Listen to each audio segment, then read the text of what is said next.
ஓ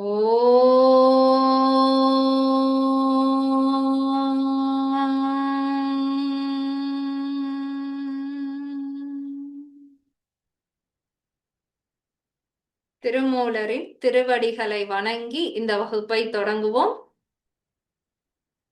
இன்னைக்கு நம்ம பார்த்துட்டு இருக்கிற தலைப்பு திருமந்திரம், மூன்றாம் தந்திரம், அட்டமா சித்தி. அந்த தலைப்புல பார்த்துட்டு இருக்கோம். கடைசி வகுப்புல நம்ம எது வரைக்கும் பார்த்தோம் அப்படின்னா, அட்டமா சித்தி அப்படிங்கிறது திரும்ப திரும்ப திருமூலர் எதை வலியுறுத்துறாருன்னா, நம்ம இறைவனை போய் அடையும் போது நமக்கு கிடைக்கக்கூடிய சின்ன சின்ன நன்மைகளா நிறைய சித்திகள், யோகங்கள், இறைவனுடைய வரம் போல நமக்கு கிடைக்கும். அதுலலாம் மயங்கிராம நம்ம அடுத்த நிலைக்கு நகர்ந்து போகணும் அப்படிங்கிறத சொல்லிதான் இந்த அட்டமா சித்திய சொல்றாரு. 8 விதமான யோகங்கள். இப்ப நம்ம பார்க்க வேண்டிய பாடல் 651. கடைசி பாடல். திருமூலர் தான் அட்டமா சித்தியெல்லாம் அனுபவித்து உணர்ந்ததாக கடைசி பாடல் சொல்லியிருந்தாரு. அதோட முடிச்சிருந்தோம். இப்ப அடுத்த பாடல் பார்க்க போறோம். 651வது பாடல். இதுக்கு முன்னாடி வர என்ன சொல்லியிருந்தாருன்னா, 12 வருட காலம் நாம ஒரு கலையிலேயே தவம் இருக்கணும் அப்படின்னு சொல்லியிருந்தாரு. இப்ப அடுத்த பாடல்ல இன்னும் கொஞ்சம் நுணுக்கமா அந்த 12 வருட காலமும் நாம நினைச்ச மாதிரி எல்லாம் தவம் இருக்கக்கூடாது, அதுக்குன்னு சில கால நேரம் எல்லாம் இருக்கு அப்படிங்கிறத சொல்ற மாதிரி அடுத்த பாடல். முந்திய 360 காலமும் வந்தது நாளிகை வான்முதல் ஆயிட சிந்தை செய் மண்முதல் தேர்ந்தறிவார்வாளர் உந்தியுள் நின்று உதித்து எழுமாறே. முந்திய 360 காலம். காலம் அப்படிங்கிறது நம்ம ஒரு வருடத்தையும் காலம்னு தான் சொல்வோம். காலையில இருந்து சாயந்தரம் வரைக்கும் ஒரு நாள் முழுவதும் அப்படின்னாலும் காலம் தான் சொல்வோம். காலம் கடந்துகிட்டே இருக்கு. எல்லா நேரத்தையுமே நம்ம காலம் அப்படின்னு தான் சொல்வோம். இந்த இடத்துல 360 காலம் அப்படின்னு சொல்றது ஒரு வருடத்தை குறிக்குது. பொதுவா நம்ம 365 அப்படின்னு கணக்கு வைப்போம். சூரியனுடைய நகர்வு படி, சூரியனுடைய அந்த கணக்குல பார்த்தோம்னா 360 காலம் தான் ஒரு வருடம். அந்த 360 நாட்களை நம்ம ஒரு நாளுக்கு 60 நாளிகை அப்படின்னு சொல்லி பிரிச்சிருக்கோம். இப்ப நம்ம ஒரு ஒரு காலத்துல இன்ச்ல தான் நம்ம அளந்திருக்கோம், ஜான்ல அளந்திருக்கோம், முழத்துல அளந்திருக்கோம். அடுத்து எல்லாத்தையும் நம்ம ஈஸியா பத்தினுடைய மடங்குக்கு கொண்டு வந்துட்டோம். சென்டிமீட்டர், மீட்டர் எல்லாமே பத்தினுடைய மடங்கா வரும்போது நமக்கு அது கொஞ்சம் எளிமையா இருக்கு. ஆனா எல்லாமே இந்த லிட்டரு, கிலோகிராம் எல்லாமே பத்தினுடைய மடங்காவே பழகிட்டோம். ஆனா இந்த நேரம், காலம் இது மட்டும் இன்னும் அந்த 60னுடைய மடங்கு, 6னுடைய வரிசையிலே தான் வருது. அதனால அது மட்டும் நமக்கு இன்னும் கொஞ்சம் அந்த நாளிகை, நிமிடம் அதெல்லாம் வித்தியாசமா இருக்கு. இப்ப ஒரு ஆண்டுக்கு 360 நாட்கள், ஒரு நாளுக்கு 60 நாளிகை. அதாவது 2½ நாளிகை தான் ஒரு மணி நேரம். அப்ப ஒரு நாளுக்கு 60 நாளிகை இருக்கு அப்படின்னா, 24 மணி நேரம் 60 நாளிகை இருக்கு அப்படின்னா, அதை 30 நாளிகை பகல் பொழுதாகவும் 30 நாளிகை இரவு பொழுதாகவும் அப்படி பிரிச்சுக்கிற சொல்றாங்க. 30 பகல் நாளிகை, 30 இரவு நாளிகை. அடுத்து இந்த பகல் நாளிகைக்குள்ள எப்படி வருதுன்னா, பஞ்சபூதங்களும் அந்த 6 நாளிகை கணக்குக்கு அந்த 30 நாளிகையில பிரிந்து வருது. 6 நாளிகை நிலபூதம், அடுத்த 6 நாளிகை நீர்பூதம், அடுத்த 6 நாளிகை நெருப்பு பூதம், அடுத்த 6 நாளிகை காற்று, அடுத்த 6 நாளிகை ஆகாய பூதம்னு பகல்ல அந்த 30 நாளிகை முடியுது. அடுத்து திரும்ப இரவுலையும் முதல் 6 நாளிகை நிலபூதம், அடுத்த 6 நாளிகை நீர், நெருப்பு, காற்று, ஆகாயம். இப்படிதான் ஒரு நாளைக்கு அந்த 24 மணி நேரத்துல 6 நாளிகையா பிரிச்சுக்கிறாங்க. இப்ப திருமூலர் என்ன சொல்றாருன்னா, நம்ம செய்யக்கூடிய பயிற்சி இருக்கு இல்லையா, அது வந்து நிலத்துக்கான நேரத்துல, இப்ப இன்னைக்கு வந்து நிலத்துக்கான நேரத்துல 6 நாளிகை நாம தவம் செய்யறோம்னா, மறுநாள் நீர்பூதத்துக்கான நாளிகையில 6 நாளிகை தவம் செய்யணும், அந்த மாதிரி சொல்றாங்க. அப்படி நம்ம பயிற்சி பண்ணும்போது தான் அந்த 12 வருட காலம் நமக்கு வந்து சரியா வரும். அந்த கணக்கை தான் இதுல சொல்லியிருக்காங்க. ஏன்னா நம்ம உடல்ல இருக்கக்கூடிய ஒவ்வொரு சக்கரங்களும் ஒவ்வொரு பூதத்தை சார்ந்தது. மூலாதார சக்கரம் நிலபூதம், சுவாதிஸ்தான சக்கரம் நீர்பூதம், மணிப்பூரகம் அநாகதம் நெருப்பு பூதம், விஷுதி காற்று, ஆகாயம் ஆஜினான்னு சொல்லி 6 சக்கரங்களும் அந்தந்த பூதங்களுக்குரிய நேரத்துல நாம வந்து அதுல பயிற்சி பண்ணி இயக்கும் போது அது இன்னும் நல்ல முறையில இருக்கும் அப்படிங்கிறதுக்காக தான் இந்த நாளிகை கணக்கு இதெல்லாம் வந்து பார்த்து சொல்லியிருக்காரு. அதுலயும் நம்ம ஆரம்பிக்கக்கூடிய அந்த நிலம் அப்படிங்கிற நாளிகை வந்து ஒரு நாளைக்கு சூரியன் உதயம் ஆகுதுன்னா அதுக்கு முன்னாடி இருக்கக்கூடிய 6 நாளிகையிலேயே நாம வந்து தொடர்ந்து பயிற்சி செய்யும் போது அது இன்னும் வந்து சிறப்பா அமையும் அப்படிங்கிறத தான் இந்த பாடல்ல வந்து சொல்லியிருக்காரு. முந்திய 360 காலமும், இந்த 360 நாட்கள்னு சொல்லக்கூடிய காலம் வந்தது நாளிகை. அத வந்து நம்ம நாளிகைகளா பிரிக்கிறோம். எதுக்கு? வான் முதல் ஆயிட. வான் முதல் அப்படின்னா ஆகாயம் முதலான 5 பூதங்கள். வான் மட்டும் சொல்லும் போதே மீதி 4 பூதங்களையும் அதோட சேர்த்து 5 பூதங்களா நாம எடுத்துக்கணும். வான் முதல் ஆயிட சிந்தை செய். சிந்தை அப்படிங்கிறது அந்த இடத்துல நம்ம தியானம் செய்வதோ தவம் செய்வதோ பயிற்சி செய்வதோ அந்த அந்த நேரத்தில், அந்த 5 பூதங்களுக்கான நேரத்தில் நாம் பயிற்சி செய்ய மண் முதல் மண் அப்படிங்கிறது நிலபூதம். நிலம் நிலபூதத்துக்கான தேர்ந்தறிவார்வலர். தேர்ந்தறிவார்வலர்னா அந்த அந்த மண் பூதத்துல அந்த பஞ்சபூதத்துல அதற்கான பயிற்சி பெற்று அதுல நாம வந்து தேர்ந்து வரும்போது உந்தியுள் நின்று. உந்தி அப்படிங்கிறது மணிப்பூரக சக்கரம். மணிப்பூரக சக்கரத்துல நம்ம கவனத்தை செலுத்தும் போது உதித்து எழுமாறே, அதுல இருந்து உதித்து வருவத நாம உணரணும் அப்படின்னு சொல்றாரு. எது உதித்து வரும் அப்படின்னா நாதம் தான் உதித்து வரும். நம்ம இப்ப ஞாயிற்றுக்கிழமை திருமந்திர பயிற்சியில செய்யறோம் இல்லையா, காதை அடைக்கிற மாதிரி ஒரு பயிற்சி.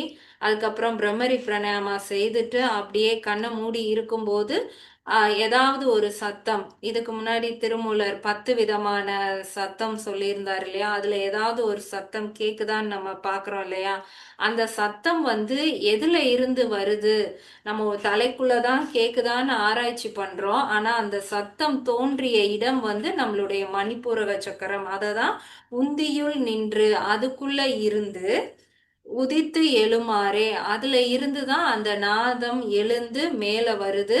அந்த நாதத்தை தான் நாம வந்து கேக்குறதுக்கு பயிற்சி பண்றோம்.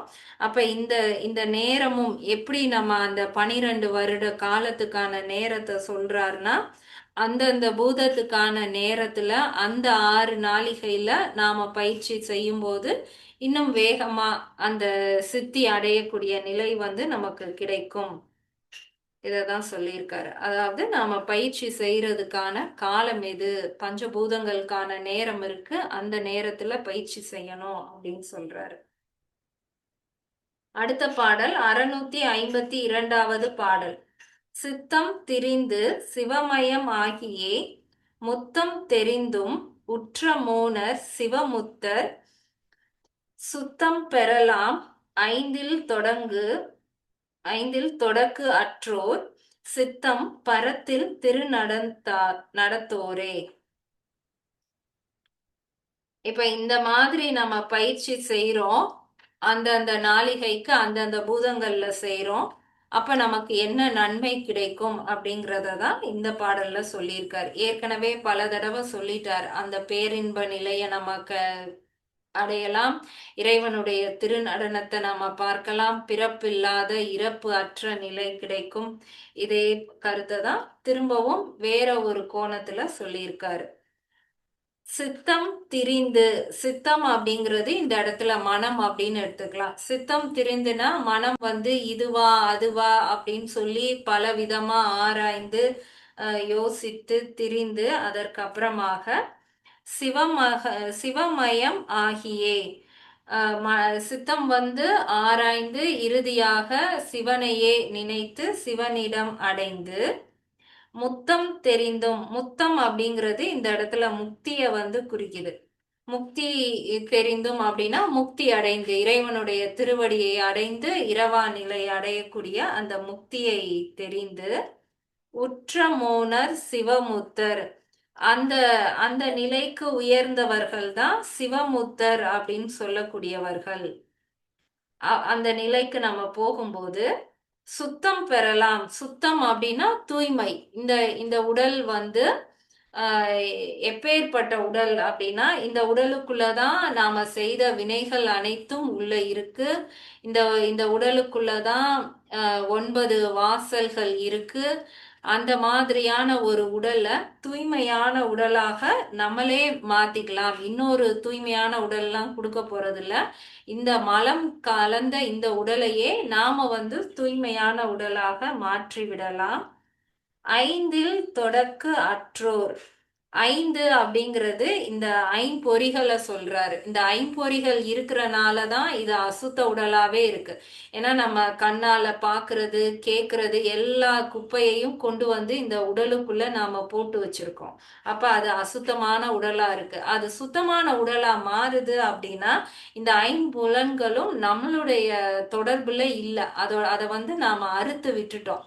ஐந்தில் தொடக்கு அற்றோர், அதோட தொடர்பை வந்து துண்டித்த பிறகுதான் இந்த உடல் வந்து தூய்மையான உடலாக மாறுது. சித்தம் பரத்தில் திருநடத்தோரே, இந்த இடத்துல சித்தம் அப்படிங்கிறத நம்மளுடைய சிந்தை, நம்ம தலைக்குள்ள இருக்கக்கூடிய அந்த சிற்றம்பலம், அந்த ஒரு வெற்றிடத்துல அந்த இடத்தை எடுத்துக்கலாம். பரத்தில் அப்படிங்கிறது உயர்ந்த இடம், அந்த பரம்பொருள் இருக்கக்கூடிய இடம்தான் அந்த சிற்றம்பலம். அந்த இடத்தில் திருநடத்தோரே, அங்க இறைவனுடைய திருநடனத்தை நாம வந்து காண முடியும். அப்ப அந்த சித்திகள், அந்த யோகத்தை பெற்றோம் அப்படிங்கிற சிந்தையில நாம இருக்கக்கூடாது.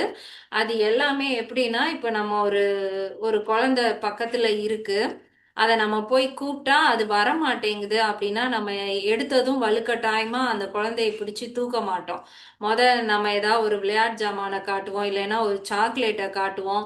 அது அப்பவும் நம்ம பக்கத்துல வராது. அப்புறம் அதுக்கு கொடுக்குற மாதிரி நாம கையை பக்கத்துல கொண்டு போனா அது பிடிக்க வரும். அப்புறம் அப்படியே கொஞ்சம் கொஞ்சமா ஆசையா நம்ம தூக்கும் போது அந்த குழந்தை நம்ம கிட்ட வந்துடும். நம்ம பழகின பிறகு அந்த குழந்தைக்கு நம்ம சாக்லேட்டை கொடுத்தோ இல்ல ஒரு விளையாட்டு ஜாமானை கொடுத்தோ அதை மயக்கணும்னு அவசியம் இல்லை. அது நம்ம கிட்டே தான் இருக்கும். அதே மாதிரி தான் இறைவன் வந்து இறைவனுடைய திருவடிக்கு நம்மளை கூப்பிடணும் அப்படின்னா வலுக்கட்டாயப்படுத்தி அவரால் நம்மளை கூப்பிட முடியாது. நமக்கு இப்ப தோணும் இல்லையா, அவருடைய திருவடியை போய் நம்ம அடையிறது தான் இரவா நிலைனா அதை இப்பே செய்ய வேண்டியதானே, அதை விட்டுட்டு ஏன் நமக்கு இவ்வளோ இன்பம் துன்பத்தெல்லாம் கொடுத்துக்கிட்டு இருக்காரு அப்படின்னு தோணும் இல்லையா. அந்த குழந்தை மாதிரி தான் நாமளும் இருக்கோம். அப்ப வந்து அவர் நமக்கு கொஞ்சம் கொஞ்சமா சில ஆசைகள் காமிப்பாரு. இந்த மாயையை பாரு, இதுல இருக்கிறதுக்கு உனக்கு என்ன வேணும் கேளு, நான் தர்றேன், அந்த மாதிரி நமக்கு சில ஆசைகளை காட்டுவாரு. அதுக்கப்புறம் நம்ம அவர்கிட்ட போயிட்டு எனக்கு வீடை கொடு, கார் கொடு, இதை கொடு, அதை கொடுன்னு கேட்க கேட்க கொஞ்சம் கொஞ்சமா கொடுத்து நம்மளை அவர் பக்கம் இழுத்ததுக்கு அப்புறம் உனக்கு இதெல்லாம் எதுவுமே வேண்டாம், நான் இருக்கேன் போதும் அப்படின்னு சொல்லி அந்த பக்குவத்துக்கு கொண்டு வந்துதான் நம்மளை இந்த மாயையில இருந்து விட வைப்பாரு. அப்ப அதுல ஒண்ணுதான் இந்த சித்திகள்லாம் நமக்கு காமிச்சு நம்மளுடைய மனதை வந்து அவர் பக்கம் ஈர்க்கிறதுக்காக கொண்டு வர்றது. அதுல நாம மயங்கிடக்கூடாது. கடைசி வர அவருடைய திருவடியை அடையணும் அப்படிங்கிற எண்ணம் மட்டும் இருந்தாதான் இந்த பாடல்ல சொல்ற மாதிரி அந்த திரு நடனத்தை நம்மளால காண முடியும். திரும்பவும் பார்க்கலாம். சித்தம் திரிந்து சிவமயமாகியே, மனம் வந்து அலைந்து ஆராய்ந்து இறுதியில் சிவத்தினுடைய திருவடியை அடைந்து முத்தம் தெரிந்தும் உற்ற மோனோர் சிவமுத்தர், முக்தி நிலையை அடைந்த அந்த சிவமுக்தர்கள் சுத்தம் பெறலாம் ஐந்தில் தொடக்கு அற்றோர் இந்த உடலை தூய்மையான உடலாக பெறுவார்கள். ஐம்புலன்களாகிய அதனுடைய தொடர்பை துண்டித்த பிறகு சித்தம் பரத்தில் திருநடத்தோரே அவர்களுடைய சித்தத்திலேயே அந்த இறைவனுடைய திருநடனத்தை கண்டு இன்புறுவார்கள். அடுத்த பாடல் பார்க்கலாம். 653வது பாடல். ஒத்த இவ் 9 வாயுவும் ஒத்தன ஒத்த இவ் 9 மிக்க தனஞ்சயன் ஒத்த இவ் 9 ஒக்க இருந்திட ஒத்த உடலும் உயிரும் இருந்ததே. இப்ப நம்ம இது வரைக்கும் பார்த்ததுல நம்ம என்ன புரிஞ்சுக்கிட்டோம்? நம்ம உடல்ல மூலாதாரத்துக்கும் சுவாதிஸ்தானத்துக்கும் நடுவுல குண்டலினி அப்படின்னு ஒரு மிகப்பெரிய ஆற்றல் இருக்கு. அது ஒரு பாம்பு மாதிரி தூங்கிக்கிட்டு இருக்கு. அந்த ஆற்றலை நாம பயிற்சி பண்ணி எழுப்பும் போது அது மேல் நோக்கி செல்லும். நம்மளுடைய புருவ மத்திக்கு வரும்போது அங்க ஒரு ஆற்றல் இருக்கும். இது குண்டலினி ஆற்றல்னா அதை சிற்சக்தி அப்படின்னு சொல்றோம். இந்த ஆற்றல் அந்த சக்தியோட போய் இணையும் போது நமக்கு ஒரு நம்மளுடைய வினைகள் எல்லாம் நீங்க பெற்று அதற்கு மேல இருக்கக்கூடிய அந்த சிவத்தை போய் நாம அடையலாம். இதற்கு நாம என்னெல்லாம் பயிற்சி பண்ணணும் அப்படிங்கறத ஆரம்பத்துல இருந்து பாக்குறோம். இப்ப என்ன சொல்றாரு அப்படின்னா, ஒரு வாயுவை பத்தி சொல்றாரு. அந்த வாயு தான் பெயர் தனஞ்சயன் வாயு. நம்ம உடல்ல நமக்கு ரொம்ப தேவையான வாயுக்கள் 10 வாயுக்கள் மொத்தம் இருக்கு. அதுல ஒரு வாயு தான் தனஞ்சயன் வாயு. இந்த வாயு தான் முத உருவாகும். ஒரு உயிர் உருவாகும் போதே இந்த தனஞ்சயன் வாயு உருவாகும். இது எங்க போய் இருக்கும்னா அந்த மூலாதாரத்துல அந்த குண்டலினி ஆற்றலுக்கும் கீழே போய் இந்த தனஞ்சயன் வாயு இருக்கும். இந்த தனஞ்சயனுடைய வாயுவோட வேலை என்னன்னா, நம்ம வீங்கர் காற்று அப்படின்னு சொல்லி படிப்போம். நம்மளுடைய உயிர் பிரிந்த பிறகு, இந்த உடலை விட்டு பிரிந்த பிறகு எல்லா காற்றும் போகும்போது தான் இந்த உயிரும் போகும். ஆனா இந்த தனஞ்சயன்கிற வாயு மட்டும் அந்த உடலுக்குள்ளேயே இருக்கும். உடலுக்குள்ளேயே இருந்து 3வது நாள் தான் அது அந்த உடலை விட்டு வெளியில போகும். அது வரைக்கும் அது உள்ள இருந்து டீகம்போஸ் பண்ற வேலைய காட்டும். உள்ள இருக்கிறத ஃபுல்லா அழிச்சு. இப்ப அந்த தனஞ்சயன் வாயு நம்ம உடம்புக்குள்ள இல்ல அப்படின்னா நம்ம எப்படி இருப்போம்னா, நம்ம இறந்த பிறகும் இந்த உடம்பு அப்படியே இருக்கும். அப்ப நம்மளுடைய பிள்ளைங்களுக்கெல்லாம் மனசு வராது. இந்த உடம்பு அப்படியே தானே இருக்க போது, அழியாதுல்ல, அப்புறம் ஏன் இவங்கள போய் நாம வச்சு எரிக்கணும், இவங்கள அப்படியே வீட்டுக்குள்ள ஒரு மூலையில வச்சுக்கலாமே அப்படிங்கிற மாதிரி எண்ணம் வரும். அந்த தனஞ்சயன் காற்று இருக்கனாலதான் அது உள்ள இருக்கிறதெல்லாம் அழுக வச்சு அந்த ஸ்மெல்ல கொடுத்து இந்த உடலை அப்படியே புழுவா மாத்தி மக்க செய்யறது அந்த தனஞ்சயன் காற்று தான். அது இருக்கிறனால தான் நம்ம உடல் மக்கி போகும். அந்த காற்று தான் 3வது நாள் வெளியே போகும். அதனால தான் யாராவது இறந்துட்டா 3வது நாள் நாம சாமி கும்பிடுவோம். ஏன்னா அன்னைக்கு தான் முழுசும் அந்த உடல் சம்பந்தப்பட்ட எல்லாமே வெளியே போகுது. அந்த உடலை விட்டு எல்லாமே நீங்கி போகுது. உயிர் போனாலும் 3வது நாள் தான் இந்த தனஞ்சயன் போய் அந்த முழுமை பெறுது அப்படிங்கிறதுக்காக 3வது நாள் கும்பிடுவோம். அப்ப ரொம்ப முக்கியமான காற்று தான் இந்த தனஞ்சயன் காற்று. இந்த தனஞ்சயன் காற்றோட வேலையே என்னன்னா, ஒரு ஆன்மாக்குள்ள ஒரு உயிர் உடலுக்குள்ள இந்த தனஞ்சயன் போயிடுச்சுன்னா எப்படா இந்த உடலை விட்டு நாம வெளியில எஸ்கேப் ஆகி போவோம், இந்த 9 ஓட்டையில ஏதாவது ஒரு ஓட்டை வழியா நாம வெளியில போயிட மாட்டோமா அப்படின்னு தவிச்சுக்கிட்டே தான் இந்த தனஞ்சயன் உள்ள இருக்கும். ஏன்னா இந்த உடல் ஒரு சிறை தானே. நம்ம எத்தனை காலம் இதுக்குள்ள அடப்பட்டு இருக்கோம் அப்படின்னு சொல்லி ஒரு பனிஷ்மெண்ட் மாதிரி தான் நாம இந்த உடலை எடுத்து வந்திருக்கோம். அப்ப அந்த தனஞ்சயனுடைய நோக்கமே அப்படிதான் இருக்கும். இந்த சிறையில இருந்து நாம எப்ப தப்பிச்சு போவோம் அப்படின்னு அது மேல எழும்பி வர்றதுலயே தான் இருக்கும். அதால அந்த இடத்துல இருக்க முடியாது. அப்ப இந்த தனஞ்சயன் வாயு தான் என்ன பண்ணும், அந்த குண்டலினிங்கிற ஆற்றலையும் மேல எழுப்பி கொண்டு வர்றதுக்கு முயற்சி பண்ணும். நிறைய வேலைகளை இந்த தனஞ்சயன் வாயு தான் துணை பண்ணும். இப்போ ஒரு ஆண் பெண் இணையும் போது ஆணினுடைய விந்து எந்த அளவுக்கு வேகமா வெளியில போகணுமோ அதை தனஞ்சயன் தான் முடிவு பண்ணி அந்த விந்துவை வந்து வெளியில தள்ளுறதுக்கும் உதவி செய்யும். அதே மாதிரி பெண்ணினுடைய உடல்ல இருக்கக்கூடிய தனஞ்சயன் வாயு தான் அந்த விந்துவை வந்து எந்த அளவுக்கு உள்ள இழுக்கணும் அப்படிங்கிற அந்த காற்றையும் தனஞ்சயன் தான் வந்து முடிவு பண்ணி உள்ள கொடுக்கும். அதே மாதிரி ஒரு பெண்ணுக்கு வந்து பிரசவம் நடக்கும்போது அபானன் அப்படிங்கிற வாயு தான் வந்து அந்த குழந்தைய கீழ் நோக்கி தள்ளி கொடுக்கும். அந்த அப்பானனோட சேர்ந்து தனஞ்சயனும் முயற்சி பண்ணும்போது தான் அது வந்து சுகப்பிரசவமா அந்த குழந்தை வந்து வெளியில வரும். இந்த மாதிரி நிறைய இதுல தனஞ்சயன் துணை இல்லாம மற்ற காற்று வந்து இயங்காது. அவ்வளவு முக்கியமான காற்று தான் அந்த தனஞ்சயன் காற்று. அதுதான் அந்த குண்டலினி ஆற்றலையும் எழுப்பக்கூடிய காற்று. அப்ப அந்த முக்கியமான தனஞ்சயன் காற்றை பத்தி இந்த பாடல்ல வந்து சொல்லியிருக்காரு. இந்த தனஞ்சயன் போக மற்ற வாயுக்கள் என்னென்ன அப்படிங்கிறது நமக்கு தெரியும். நிறைய வகுப்புல வந்து பார்த்துருக்கோம். இருந்தாலும் ஒரு தடவை அந்த 10 வாயுக்களையும் பார்த்துடலாம். முதல் காற்று பிராணன்.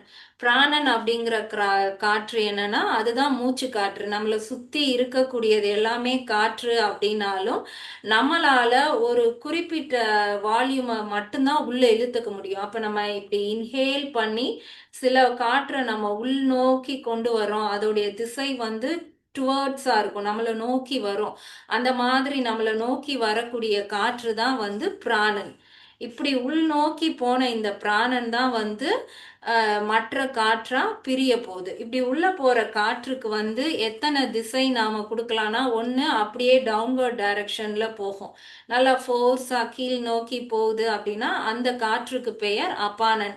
அதுதான் என்ன பண்ணும்னா நம்ம உடம்புல இருக்கக்கூடிய கழிவை வெளியே அனுப்பும். மோஷன் போறதா இருக்கட்டும், யூரின் போறதா இருக்கட்டும், உடல்ல இருந்து வேர்வையா வெளியே போறதா இருக்கட்டும், எதுனாலும் சரி வெளியேற்றப்படக்கூடிய காற்று தான் வந்து அப்பானன். அந்த அப்பானன் காற்று யாருக்கெல்லாம் வந்து சரியா இல்லையோ அவங்களுக்கு வந்து இந்த மலச்சிக்கல், கல்லடைப்பு இந்த மாதிரியான பிரச்சனைகள் வரும். அப்ப அப்படியே கீழே போறது அப்பானன். இப்ப அதுக்கு அப்படியே ஆப்போசிட்டா மேல போகுது அப்படின்னா உள்ள போன பிராணன் மேல் நோக்கி போகுது அப்படின்னா அந்த காற்றுக்கு பெயர் உதானன். இந்த காற்று என்ன பண்ணும்னா நம்ம மனசுல இருக்கிறத வெளிப்படுத்துறதுக்கு அந்த உதானன் தான் ஹெல்ப் பண்ணும். இப்போ நான் மத்தியானம் நான் ப்ரிப்பேர் பண்ணதை இப்போ நான் நல்ல முறையில் நான் வெளியில் கொடுக்குறேன், ப்ரெசன்ட் பண்ணுறேன் அப்படின்னா அதுக்கு என்ன காரணம்னா உள்ள போன காற்று சரியான முறையில் மேல் நோக்கி போகும்போது என்னுடைய எக்ஸ்பிரஷன் வந்து சரியா இருக்கும். இப்போ நான் வந்து குழப்புறேன், திக்குறேன், எனக்கு மறந்துருச்சு அப்படின்னா என்ன அர்த்தம்னா இந்த உதாரணம் வந்து எனக்கு பத்தலை, அது எனக்கு சரியான அளவு இல்லை, என்னால் கரெக்டாக எக்ஸ்பிரஸ் பண்ண முடியலை, இது வந்து உதாரணம்.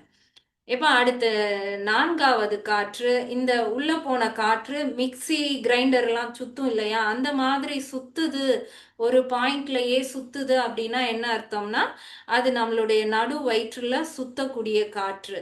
அதுக்கு பெயர் வந்து சமானன். இந்த காற்று நம்ம உடம்புல போய் சுழலும் போதுதான் நம்ம சாப்பிட்ட உணவு வந்து சரியான முறையில செரிமானமாகி அது வந்து சத்துக்களா பிரிக்கப்படும். இப்ப நம்ம சாப்பிடுற உணவு எல்லாமே செரிமானம் ஆகாம அப்படியே மோஷன்ல போகுது அப்படின்னா என்ன அர்த்தம்னா அவங்க உடல்ல சமானன்னு சொல்லக்கூடிய காற்று வந்து பத்தல, அவங்க உணவை செரிமானம் பண்றதுக்கு அந்த காற்று சுழலாம அது கீழ் நோக்கி இறங்கிட்டு இருக்கு அப்படின்னு அர்த்தம். அடுத்த 5வது காற்று என்னன்னா வியானன். இது எப்படின்னா 8 திசைக்கும் போற மாதிரியான காற்று. இந்த காற்று அந்த உணவுல இருந்து மேல் நோக்கி போறனாலதான் நம்மளால கைய ரொட்டேட் பண்ணணும்னு நினைச்சா எப்படி ரொட்டேட் பண்ண முடியுது அப்படின்னா அந்த வியானன் காற்று கைக்கு போறனால நமக்கு அந்த மூமெண்ட் கிடைக்குது. அந்த வியானன் காற்று காலுக்கு போறனால நம்மளால நடக்க முடியுது. வேகமா ஓடணும்னு நினைச்சா ஓட முடியுது.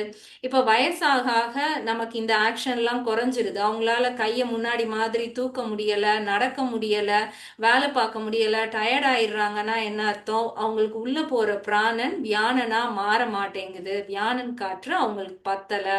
அப்ப ஆரோக்கியமான உடலுக்கு எப்படி இருக்கணும்னா உள்ள போற பிராணன் விடிய காலம்பரையில அது வந்து அவங்க அதுவாவே அப்பானனா மாறணும். அதுக்கப்புறம் 8 மணி ஆகும்போது அதுவாவே சமானனா மாறணும். 10 மணி ஆகும்போது அதுவே வியானனா மாறணும். நம்ம ஒரு விஷயத்த பேசணும்னு நினைக்கும் போது அதுவாவே உதாரணனா மாறணும். இப்போ ஒரு கூலி வேலை பார்க்குறாங்க அப்படின்னா அவங்களுக்கு வந்து எப்பவுமே உடல்ல வியானன் காற்று நல்லா இருந்தாதான் அவங்க ஹெல்த்தியா அந்த வேலையை பார்த்துட்டே இருப்பாங்க. இப்போ ஒரு ஸ்கூல் டீச்சர்னா அவங்களுக்கு உதாரணன் காற்று நல்லா இருந்தாதான் அவங்க வந்து நல்லா பாடம் சொல்லி கொடுத்து நல்ல விதத்துல சொல்லி ஒரு நல்ல பெயர் வாங்கணும் அப்படின்னா அவங்களுக்கு உதாரணன் வந்து நல்லா இருக்கணும். இது வந்து தச வாயுக்கள்ல முக்கியமான 5 வாயுக்கள், பஞ்ச வாயுக்கள்னு சொல்லக்கூடியது பிராணன், அபானன், உதானன், சமானன், வியானன். இந்த 5 காற்று. இப்ப இது போக அடுத்து ஒரு முக்கியமான 5 வாயுக்கள் இருக்கு. இது நமக்கு வந்து பெருசா தெரியல. ஆனா அதுவும் வந்து முக்கியமான 5 விதமான காற்று. அதுல முதல் காற்று வந்து நாகன். நாகன் அப்படிங்கிறது நமக்கு இந்த தும்மல் வர்றது, கொட்டாவி வர்றது, விக்கல் வர்றது, இந்த மாதிரி சின்ன சின்ன இது ஏப்பம் வர்றது, இந்த மாதிரியான காற்று இது ரொம்ப முக்கியம் நமக்கு. இப்போ உள்ள போன ஏதோ நான் இங்க ஸ்மெல் பண்ணேன், மூக்குக்குள்ள தேவையில்லாத தூசி ஏதோ ஒண்ணு உள்ள போயிருச்சு, எனக்கு நாகன்கிற காற்று என் உடம்புல சரியில்லை அப்படின்னா எனக்கு தும்மல் வராது. ஆனா அந்த தூசி உள்ள போய் என்னோட லங்ஸை அஃபெக்ட் பண்ணும். அப்புறம் அதனால எனக்கு வரக்கூடிய பிரச்சனைகள் எல்லாம் நான் பார்க்க வேண்டியது இருக்கும். அதனால தும்மல் வர்றது ரொம்ப நல்லது. அதே மாதிரி தான் விக்கல். நமக்கு ஏதாவது உணவு குழாயில ஒரு பிரச்சனை அப்படின்னா ஒரு 3 தடவை விக்கல் வந்து அது தானாவே சரியாயிக்கும். அப்போ ஒரு ஒரு குழந்தைக்கு நல்லா விக்கல் வருது, ஏப்பம் வருதுன்னா அந்த குழந்தையோட உடல்ல நாகன்கிற காற்று நல்லா இருக்கு. அப்ப எந்த பிரச்சனைனாலும் அவங்க உடலே வந்து சரி பண்ணிக்கும். இது நாகன் அப்படிங்கிற காற்று. அடுத்த காற்று கூர்மன். கூர்மன்னா கூர்மாவதாரம் சொல்றோம் இல்லையா, ஆமை. அதுல இருந்து அந்த கூர்மன்ல இருந்து வந்த வார்த்தைகள் தான் கூர்ந்து கவனி, கூர்மையா பாரு, உனக்கு கண் பார்வை கூர்மையா இருக்கா அப்படின்னு. அந்த கூர்மன்கிற நாடி தான் வந்து ஒரு நுணுக்கமான விஷயத்த நம்மளை வந்து பார்க்க வைக்கும். ஆமை வந்து ஸ்லோவா தான் போகும். ஆனா நுணுக்கமா அந்த இடத்த வந்து அது கவனிக்கும். அதே மாதிரி இந்த கூர்மன் அப்படிங்கிற காற்று தான் நம்ம கண்ணுக்குள்ள போய் நம்மளை கூர்மையா பார்க்க வைக்கும், கவனிக்க வைக்கும். அந்த இமைய வந்து எந்த இடத்துல அசைச்சு இந்த கண் பார்வையை ஆரோக்கியமா வச்சுக்கணும், அது எல்லாமே கூர்மன்.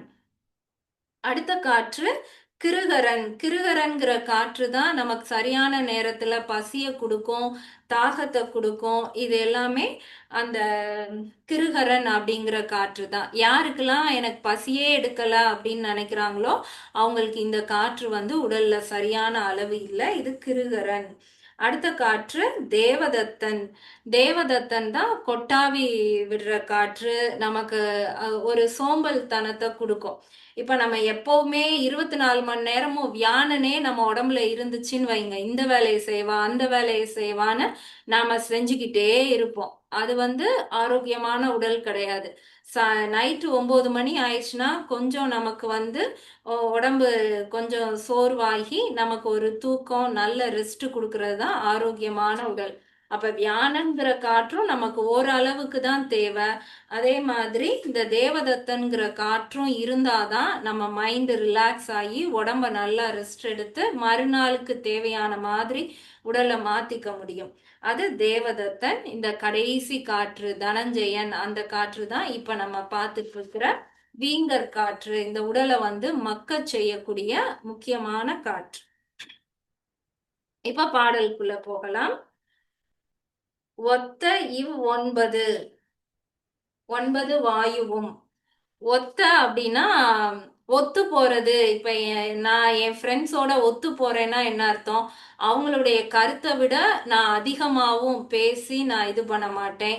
இல்ல அவங்க கருத்துக்கு நான் கொஞ்சம் கூட இடம் கொடுக்காம கீழேயும் இருக்க மாட்டேன். அவங்களோட ஒத்து போறதுன்னா சரியா அவங்களுடைய வேவ்லென்த்துக்கு நானும் ஒத்து போய்க்கிறது.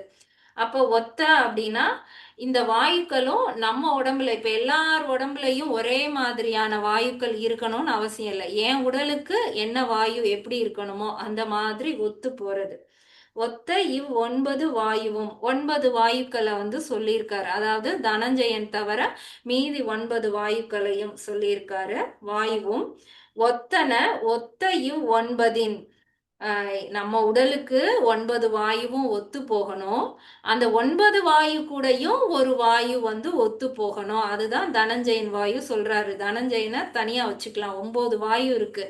இது வந்து ஒண்ணுக்கு ஒண்ணு ஒத்து போகணும்னு அவசியமே இல்லை. அப்பானன் வந்து அது நினைச்ச நேரம் கூட வரலாம், குறையா வரலாம், எப்படினாலும் இருந்துட்டு போட்டோம். பிராணன் எப்படினாலும் இருக்கலாம், கூர்மன் எப்படினாலும் இருக்கலாம்.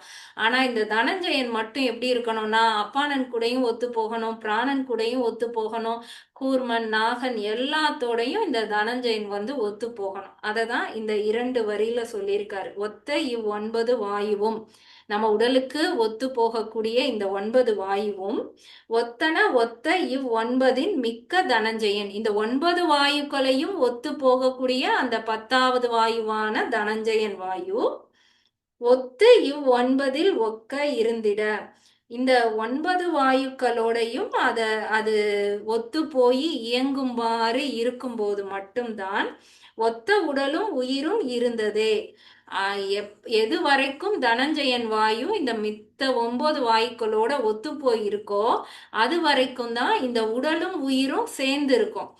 ஒரு வாயு தனஞ்சயனோட ஒத்து போகாம போயிடுச்சுன்னா கூட இந்த உடல் தனியா உயிர் தனியா பிரிந்து போயிரும். அதுதான் நாம இறந்துட்டோம்னு சொல்றது. அப்ப நாம உயிரோட இருக்கிறதுக்கு காரணமே இந்த தனஞ்சயன் இந்த 9 வாயுக்களோடையும் ஒத்து போறதுதான் காரணம். அப்ப அந்த தனஞ்சயனை வந்து மிகைப்படுத்தி சொல்றாரு. அத வந்து நீ போற்றி பாதுகாக்கணும். தனஞ்சயனை நீ வேஸ்ட் பண்ணிடக்கூடாது. தனஞ்சயன் தான் ரொம்ப முக்கியமான வாயு. உன்னுடைய உயிர் இந்த உடல்ல எவ்வளோ காலம் இருக்கணும் அப்படிங்கிறது தனஞ்சயனை பொறுத்தது. மற்ற வாயுக்கள் தனஞ்சயனோட ஒத்து போகாத நிலை வந்துச்சுன்னா அன்னைக்குதான் உனக்கு மரணம். இந்த உயிர் இந்த உடலை பிரிஞ்சு போயிரும். அதனால தனஞ்சயனை போற்றி பாதுகாக்க வேண்டும் அப்படிங்கறதா இந்த பாடல்ல சொல்லியிருக்காரு. அடுத்து 654வது பாடல். இருக்கும் தனஞ்சயன் 9 காலில் இருக்கும் 223 இருக்கும் உடலில் இருந்தில ஆகில் இருக்கும் உடலது வீங்கி வெடித்ததே. இப்ப இந்த தனஞ்சயன் வாயு இந்த 9 வாயுக்களோட சேர்ந்து இருக்கு அப்படின்னு சொல்லிட்டாரு. அடுத்த பாடல்ல எல்லாத்துலயும் இந்த தனஞ்சயன் வாயு கலந்திருக்கு, ரொம்ப முக்கியம் அப்படிங்கறத தான் திரும்ப அடுத்த பாடல்லையும் சொல்லியிருக்காரு. இருக்கும் தனஞ்சயன் 9 காலில். 9 கால் அப்படின்னா கால்னாலே நம்ம ஏற்கனவே பார்த்துட்டோம், காற்று தான் கால். அப்போ 9 கால் அப்படின்னா மற்ற 9 வாயு. இருக்கும் தனஞ்சயன் அப்படின்னா எல்லாத்து கூடயும் அது இருக்கும். அப்பானன் கூடயும் தனஞ்சயன் இருக்கும், வியானன் கூடயும் தனஞ்சயன் இருக்கும். இப்படி அந்த 9 வாயுக்கள் கூடயும் இந்த தனஞ்சயன் இருக்கும். இருக்கும் 223 இந்த இந்த தனஞ்சயன் வாயு தான் 223ஆகவும் இருக்கும். இந்த 223 அப்படிங்கிற அந்த அந்த வந்து நாம புரிஞ்சுக்கணும் அப்படின்னா இதுக்கு இன்னும் நிறைய சைவ சித்தாந்த நூல்கள் எல்லாம் நாம படிச்சு புரிஞ்சுக்கிட்டாதான் அது என்னது அந்த 223 அப்படிங்கிறது புரியும். இந்த 223 பிளஸ் தனஞ்சயன், அதாவது 223 கூடயும் போய் தனஞ்சயன் வந்து இருக்கான் அப்படின்னு சொல்லியிருக்காங்க. அப்போ மொத்த எண்ணிக்கை வந்து 224. 224 அப்படிங்கிறது என்னன்னா, நம்ம பார்த்த 36 தத்துவங்களையும் சில கலைகளா வந்து பிரிச்சாங்க அப்படின்னா இந்த உடல் வந்து மொத்தம் 224 கூறுகள் கொண்டதுதான் இந்த உடல் அப்படிங்கறத தான் சொல்லியிருக்காங்க. அப்ப அந்த 224 கூடயுமே தனஞ்சயன் இருக்கு அப்படிங்கறத தான் சொல்ல வந்திருக்காங்க. இத எப்படி புரிஞ்சுக்கலாம்னா, சிவ ஆகமத்துல வந்து அத்துவாக்கள் அப்படின்னு சொல்லி ஒரு வார்த்தை வந்து இருக்கும். அத்துவாக்கள் அப்படிங்கிறது என்னன்னா, இறைவனை அந்த முக்தி அடைகிறதுக்கு நாம போகக்கூடிய அந்த வழிதான் வந்து அத்துவாக்கள் அப்படின்னு சொல்றாங்க. அந்த அத்துவாக்களை வந்து அத இறைவனை சென்று அடையக்கூடிய வழிகளை வந்து ஒரு 6 வழிகளா வந்து பிரிக்கிறாங்க. மந்திரம், பதம், வண்ணம், புவனம், தத்துவம், கலை அப்படின்னு அந்த நம்ம போய் இறைவனை அடையக்கூடிய அந்த வழியை வந்து 6ஆ பிரிக்கிறாங்க. அதுல அந்த கலை அப்படின்னு சொல்லக்கூடியதை தான் வந்து இன்னும் பிரிக்கிறாங்க. அந்த கலைங்கிறது என்னன்னா, இந்த இந்த அனைத்துமே வந்து சக்தியில போய் அடங்கும். சக்தி சிவத்துக்குள்ள அடங்கும். அதுதான் அந்த கலை அப்படிங்கிற அந்த ஒரு நிலை. அந்த கலைக்குள்ள இன்னும் வகைகள் வகைப்படுத்தி இருக்காங்க. நிவர்த்தி கலை, பிரதிஷ்ட கலை, வித்யா கலை, சாந்தியா கலை, சாந்தியாதீத கலை அப்படின்னு சொல்லி ஐம்பூதங்களுக்குமான ஒவ்வொரு கலைகளா வந்து பிரித்திருக்காங்க. அதுக்கப்புறம் அதுக்குள்ளதான் இந்த உடலை வந்து பிரிக்கிறாங்க. அதாவது இதுக்குள்ளதான் இந்த அண்டமே வந்து இருக்கு. அந்த அண்டம் தான் இந்த பிண்டமா இருக்கு. அந்த அண்டத்துல எப்படி வந்து இறைவன் இருக்கிறான் அப்படின்னா 224 புவனங்களா பிரிந்து இருக்கிறார். அப்ப அதே மாதிரிதான் இந்த உடலுக்குள்ளேயும் இறைவன் வந்து 224 புவனங்களா பிரிந்து இருக்கிறார் அப்படிங்கிறது தான் சைவ சித்தாந்தத்தோட கருத்து. இத வந்து எல்லாருமே ஏத்துக்கிறாங்க. முருகனுடைய பாடல்கள்ல கூட கந்தர் கலிவெண்பால குமரகுரு சுவாமிகள் வந்து பாடியிருக்காங்க. முருகனை வந்து அவருடைய இரத்தம் வந்து மந்திரமாகும், நரம்பு பதமாகும், தோல் வர்ணமாகும், எலும்பு மஜ்ஜை இவை அனைத்தும் தத்துவங்களாகவும், அவருடைய பாகங்கள் அனைத்தும் கலைகளாகவும் பிரிக்கப்படுது அப்படின்னு சொல்லி இந்த உடலை எப்படி வந்து புவனங்களா பிரித்திருக்காங்க அப்படிங்கிறது அந்த காலத்து இலக்கண இலக்கிய நூல்கள் எல்லாத்துலயுமே வந்து கொடுத்திருக்காங்க. அப்படி பார்க்கும்போது அந்த 36 தத்துவங்கள் இருக்கு இல்லையா, அந்த தத்துவங்கள்ல நம்ம ஐம்பூதங்கள் பார்க்குறோம்ல, அதுல மண்ணுல வந்து 108 புவனங்கள் இருக்கிறதாகவும், நீர்ல 8 புவனம், அக்னியில 8 புவனம், வாயுல 8 புவனம், ஆகாயம் 8 புவனம், அகங்காரம் 8 புவனம், புத்தி 8 புவனம், சித்தம் 8 புவனம், புருடன் 6 புவனம், கலை 2 புவனம், நியதி 2 புவனம், அராகம் 5 புவனம், வித்தை 2 புவனம், காலம் 2 புவனம், மாயை 8 புவனம், சுத்த வித்தை 9, ஈசத்துவம் 8, சாதாக்கியம் 1, விந்து 5, நாதம் 10 அப்படின்னு சொல்லி இந்த உடலை தான் நம்ம 36 தத்துவங்கள்னு படிச்சோம். அதை இன்னும் நுணுக்கமா பிரிக்கும் போது 224 புவனங்களா பிரிக்கிறாங்க. ஒன் செகண்ட் சார்ஜ் ஆன் பண்ணிக்கிறேன். அப்ப அதுதான் அந்த 224 புவனங்கள். அப்ப 224ங்கிறது வேற ஒன்றும் கிடையாது. நம்ம உடல்ல இருக்கக்கூடிய தத்துவங்கள்ல தான் 224 புவனங்களா பிரிச்சிருக்காங்க. இப்போ படிச்சோம்னா புரியும். இருக்கும் தனஞ்சயன் 9 காலில். இந்த தனஞ்சயன் ஆகிய வாயு 9 வாயுக்களுடன் கலந்து இருக்கும்படி இருக்கும் 223. அதே மாதிரிதான் நம்ம உடல்ல இருக்கக்கூடிய 223 புவனங்கள்லையும் இந்த தனஞ்சயன் போய் கலந்து இருக்கும். இருக்கும் உடலில் இருந்தில ஆகில். அவ்வாறு இந்த உடல்ல இருக்கும் போதே இந்த காற்று வந்து இருக்கும் உடலது வீங்கி வெடித்ததே. இந்த காற்று உடலுக்குள்ள இருக்கும் வரைக்கும் தான் இந்த உடல் இருக்கும். இந்த உடல்ல இருந்து ஒரு வாயு வந்து பிரிந்தாலும் இந்த உடலானது வீங்கி வெடித்ததே. அதனால இந்த காற்றை இந்த ஏதாவது ஒரு காற்று இந்த தனஞ்சயனுடைய கலந்து இல்லைன்னா இந்த உடலும் உயிரும் பிரிந்து விடும். அடுத்து இந்த தனஞ்சயனும் கடைசியா இந்த உடலை வீங்கி வெடிக்க செய்துட்டு வெளியேறிவார். அந்த தனஞ்சயன் காற்று வெளியில போயிரும். அது இருக்கும்போதுதான் உன்னால அந்த குண்டலினியை எழுப்பி இந்த பயிற்சி செய்ய முடியும். அது நம்ம உடலை விட்டு போகுதுன்னா அது நம்ம இறந்த பிறகுதான் அது நடக்குது. அதனால அது இருக்கும் போதே நாம பயிற்சி செய்யணும் அப்படிங்கிறத தான் சொல்லியிருக்காரு. அப்ப இந்த உடல் முழுவதுமே தனஞ்சயன் காற்று வந்து கலந்துதான் இருக்கு. அடுத்த பாடல்.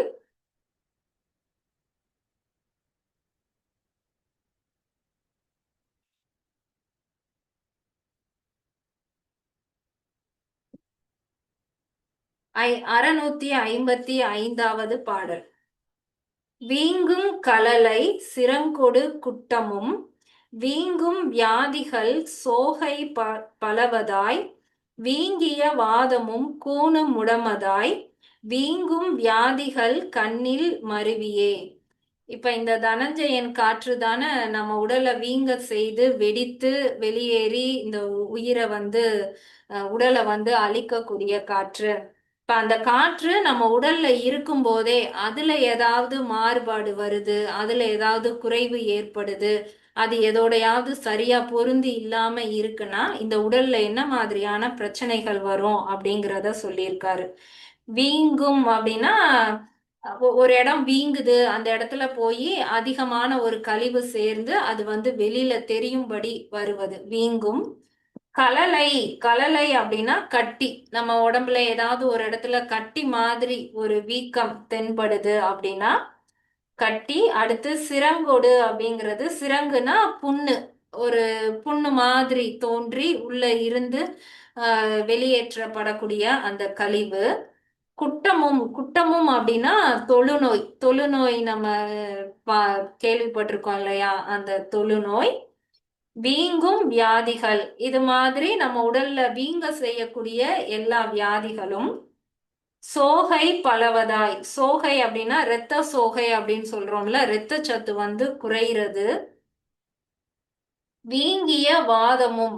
வாதம் அப்படிங்கிறது அஹ், நமக்கு இந்த பக்கவாதம் அதெல்லாம் சொல்றோம் இல்லையா, அந்த நரம்பு செயல்படாம தடைப்படுவது. கூணு முடமதாய். கூணு அப்படிங்கிறது நம்ம உடல்ல ஏதாவது ஒரு உறுப்புல வந்து குறைபாடு வர்றது, ஊனம் அடைகிறது, அததான் முடமதாய். வீங்கும் வியாதிகள் கண்ணில் மருவியே. இந்த இந்த மாதிரி உடல்ல வந்து வீங்கக்கூடிய நோய்கள் அனைத்துமே இந்த தனஞ்சயனுடைய மாற்றத்தால் ஏற்படுவது. கண்ணில் மருவியே அப்படின்னு அவர் சொல்றது வந்து கண்ணுக்கு கண்ணா இருந்தேன் அப்படின்னு சொல்றோம் இல்லையா, அதாவது ஒன்னோட ஒன்னா பொருந்தி இருக்கிறது. அதுதான் இந்த இடத்துல கண்ணில் அப்படிங்கிறது. அதனுடைய அது பொருந்தி இருக்கிறது. மருவி அப்படின்னா விலகிருச்சு, சரியான முறையில பொருந்தி இல்லாம விலகிருச்சு அப்படின்னா நம்ம உடல்ல என்ன மாதிரியான பிரச்சனைகள் வரும் அப்படிங்கிறத தான் சொல்லியிருக்காரு.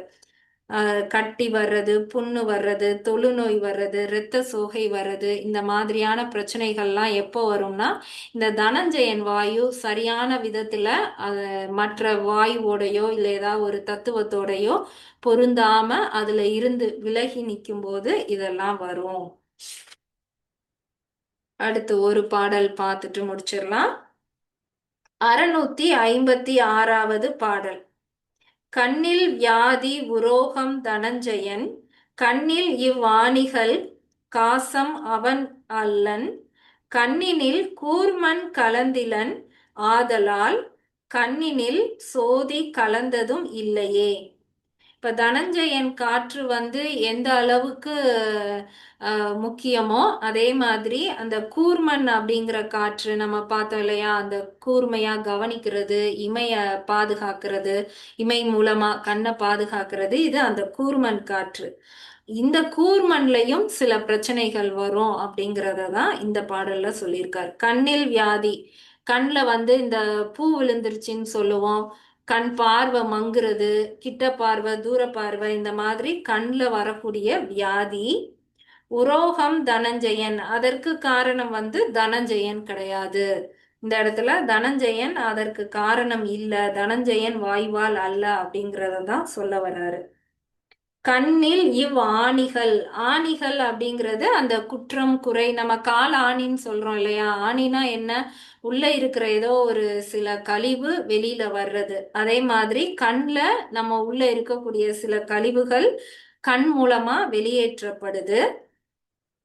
காசம் அவன் அல்லன். காசம் அப்படிங்கிறது இந்த இடத்துல பிரகாசம் அப்படிங்கிற அந்த சொல்லினுடைய சுருக்கமாக தான் காசம் அப்படின்னு வருது. அவன் அல்லன்னா அதற்கு காரணம் தனஞ்சயன் அல்லன். கண்ணினில் கூர்மன் கலந்திலன் ஆதலால். கண்ல இருக்கக்கூடிய அந்த கூர்மனாகிய காற்றுல மாற்றம் ஏற்படுவதுதான் இதற்கு காரணம், தனஞ்சயன் அல்லன். கண்ணினில் சோதி கலந்ததும் இல்லையே. இந்த மாதிரி கண்ணில் நமக்கு சில பிரச்சனை வரும்போது அந்த ஜோதி வந்து நமக்கு தெரியல அப்படின்னா, அதாவது கண் ஒளி வந்து நமக்கு போயிடும். கண்ணில் ஏதாவது பிரச்சனை வருதுன்னா நம்மளுடைய கண் ஒளி வந்து குறைந்திடும். அதற்கு காரணம் தனஞ்சயன் கிடையாது, அதற்கு காரணம் கூர்மன் அப்படின்னு தனஞ்சயனும் கூர்மனும் இரண்டுமே முக்கியமான காற்று அப்படிங்கிறத இந்த பாடல்ல சொல்லியிருக்காரு. திரும்பவும் பார்க்கலாம். கண்ணில் வியாதி உரோகம் தனஞ்சயன். நம்மளுடைய கண்ணில் வரக்கூடிய உபாதைகளுக்கு காரணம் தனஞ்சயன். கண்ணில் இவ்வாணிகள் காசாம் அவன் அல்லன். கண்ணில் இந்த மாதிரியான விளைவுகள் வருவதற்கு காரணம் தனஞ்சயன் அல்லன்.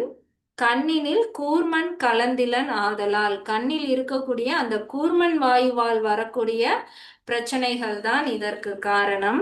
கண்ணினில் சோதி கலந்ததும் இல்லையே. அந்த கூர்மன் காற்றில் குற்றம் ஏற்படும் போது அந்த ஒளியை நம்மளால் கண்ணில் காண முடிவதில்லை.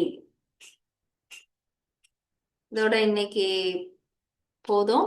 அடுத்த பாடல் அடுத்த கிளாஸ்ல வந்து பார்க்கலாம். அப்ப இன்னைக்கு நம்ம என்ன பார்த்தோம்? எந்த 12 வருட காலம் தவம் பயிற்சி அப்படின்னாலும் அதற்கான பஞ்சபூதங்களுக்கான நேரம் இதெல்லாம் இருக்கு. அதுல நம்ம 6 நாளிகை எடுத்து நாம பயிற்சி பண்றது சிறந்தது அப்படின்னு சொல்லியிருந்தாரு. அடுத்து இந்த உடலை வந்து நம்ம இந்த பயிற்சிகள் செய்யும் போது இறைவனுடைய திருநடனத்தை நம்மளால பார்க்க முடியும். ஐம்புலன்களுடைய அந்த தொடர்புல இருந்து நாம விடுபடும்போது தான் அந்த நிலை வந்து கிடைக்கும். அடுத்த பாடல்ல 9 வாயுக்களோட சேர்ந்து தனஞ்சயன் வாயு எவ்வளவு முக்கியம்னு பார்த்தோம். அதற்கு அடுத்த பாடல்ல இந்த உடல் 224 புவனங்களால ஆன உடல், அனைத்திலும் தனஞ்சயன் கலந்து இருக்கிறான் அப்படின்னு பார்த்தோம். தனஞ்சயன் குறைபாடு ஏற்படும் போது என்ன மாதிரியான உடல் உபாதைகள் வரும் அதுவும் பார்த்தோம். அது மாதிரி கண்ணுல இருக்கக்கூடிய முக்கியமான காற்று கூர்மன். அப்ப கண்ணுல வரக்கூடிய பாதிப்புக்கு காரணம் கூர்மன். கூர்மனோட தான் தனஞ்சயன் இருக்கும். ஆனா தனஞ்சயன் காரணம் இல்ல, கூர்மன் தான் காரணம். இது வரைக்கும் பார்த்திருக்கோம். அடுத்த பாடல் அடுத்த வகுப்புல பார்க்கலாம். இதுல எதுவும் சந்தேகம் இருந்தா கேட்கலாம்.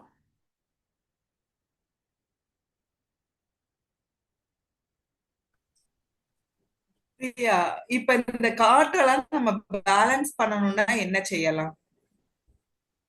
நம்ம உடல்ல 10 வாயுக்களுமே சரியா இருக்கணும்னாவா? ஆ, நம்ம செய்யற யோகாவே சரிதான்க்கா. நம்ம சில நேரம் 5 வாயுக்களுமே கிளாஸ்ல எடுக்கிறோம்ல. ஆமா. கால் அசைக்கும் போது அபானன் அதிகமாகும். கையை அசைக்கும் போது வியானன் அதிகமாகும். ஃபார்வர்ட் பெண்ட் ஆசனாஸ் பண்ணும்போது சமானன் அதிகமாகும். சாதாரணமா நம்ம இன்ஹேல் எக்ஸேல் பிரீத்திங்கோட பண்ணும்போது பிராணன் அதிகமாகும்.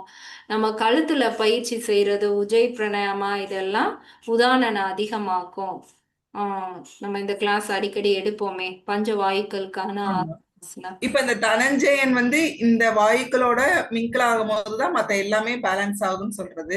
அப்புறம் அந்த தனஞ்சயனை பேலன்ஸ் பண்றதுக்கு தனஞ்சயன் பேலன்ஸ் பண்ணணும்னு சொல்லலக்கா. இந்த ஆ, காற்று எல்லாம் தனித்து இயங்காது. இந்த காற்றோட தனஞ்சயனும் சேர்ந்து தான் இயங்குது. தனஞ்சயன் வந்து நம்ம பிறக்கும் போதே உள்ள வந்த காற்று. அதை நம்ம வந்து ஒண்ணும் செய்ய முடியாது. அதை ஓ, கூட்டி குறைக்கலாம் அவர் சொல்லல. இந்த காற்று தான் எல்லாத்துக்கும் காரணமான காற்று அப்படின்னு அந்த காற்றை பத்தி சொல்றாரு. ஓகே பிரியா, புரியுது. சரிங்கக்கா.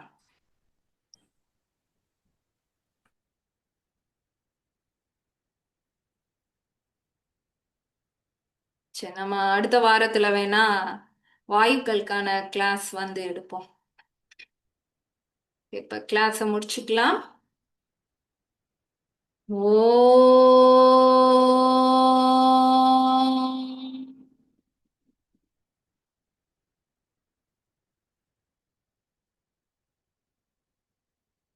திருமூலரின் திருவடிகளை வணங்கி இந்த வகுப்பை முடிப்போம். அடுத்த வகுப்பில் சந்திப்போம். நன்றி.